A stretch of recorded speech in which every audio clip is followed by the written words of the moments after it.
आज हा अत्यंत दुःखद प्रसंग आहे की मंगेशकर कुटुंबियातील दुसरा तारा आशा भोसलेताई यांचं दुःखद निधन झालेलं आहे। 92 वर्ष त्या जगल्या, त्यातल्या बहुतांश काळ वयाच्या 5व्या-6व्या वर्षापासून संगीताची सेवा केली, ती अखेरच्या श्वासापर्यंत। या देशामध्ये सर्वात वर्सेटाईल गायिका म्हणून जर कोणाकडे पाहायचं असेल तर त्या आशाताई होत्या। आशाताईंनी तोरा मन दर्पण कहलाए अशा प्रकारचं क्लासिकल गाणं देखील म्हटलं आणि त्याच वेळी अतिशय आधुनिक खतुबासारखं गाणं देखील तेवढ्याच लीलया त्यांनी म्हटलं। जेवढे जॉनर आहेत, शास्त्रीय संगीत असो, पॉप असो, रॉक असो, भावगीत असो, 20 पेक्षा जास्त भाषांमध्ये आशाताईंनी गाणी म्हटली। आणि जगातलं वेगळं उदाहरण असं होतं की 90 वर्ष पूर्ण झाल्याबद्दल 90व्या वर्षी 3 तास कॉन्सर्ट करणाऱ्या आशाताई होत्या। आम्ही जेव्हा महाराष्ट्र भूषण पुरस्कार त्यांना दिला त्यावेळी त्यांच्या जीवनाचा जो प्रवास त्यांनी सांगितला, किती खडतर आयुष्य जगत त्या इथपर्यंत पोहोचल्या, हे खरोखर अत्यंत प्रेरणादायी होतं। मला आठवतं की आम्ही रेडिओ जॉकीजचा जो कार्यक्रम घेतला होता, त्या कार्यक्रमामध्ये आशाताईंनी मला 2 ओळी गुणगुणायला लावल्या आणि मग त्या ठिकाणी सांगितलं, बघा माझी शक्ती, मी महाराष्ट्राच्या मुख्यमंत्र्याला गायला लावू शकते।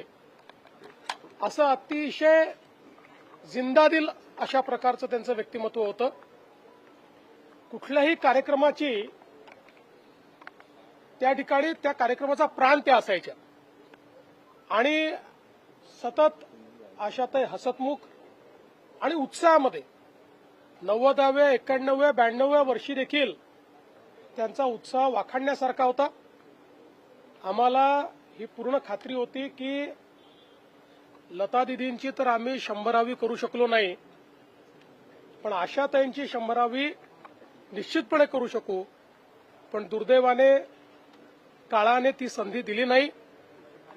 आशाताईंसारख्या सुविख्यात, जगप्रसिद्ध आणि ईश्वरीय आवाज असलेल्या एक आमच्या गायिका आमच्यातनं निघून गेल्या।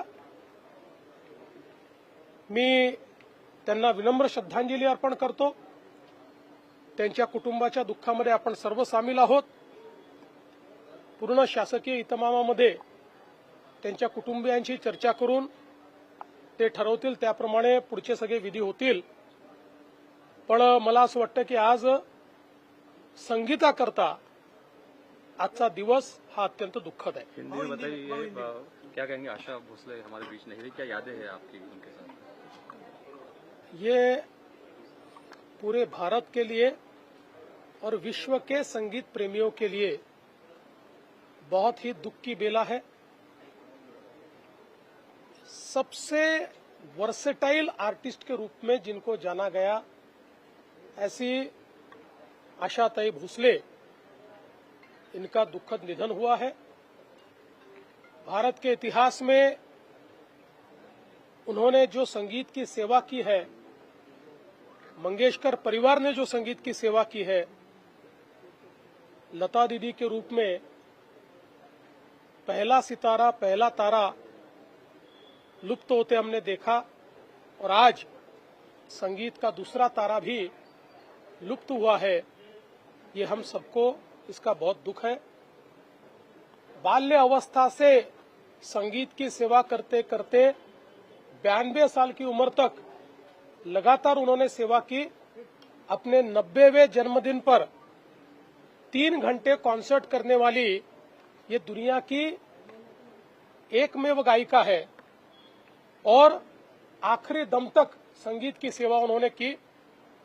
हम सभी लोग जानते हैं कि शास्त्रीय संगीत से लेकर पॉप, रॉक, सभी प्रकार के संगीत उन्होंने हम लोगों को दिया। सभी प्रकार के गीत उन्होंने गाए।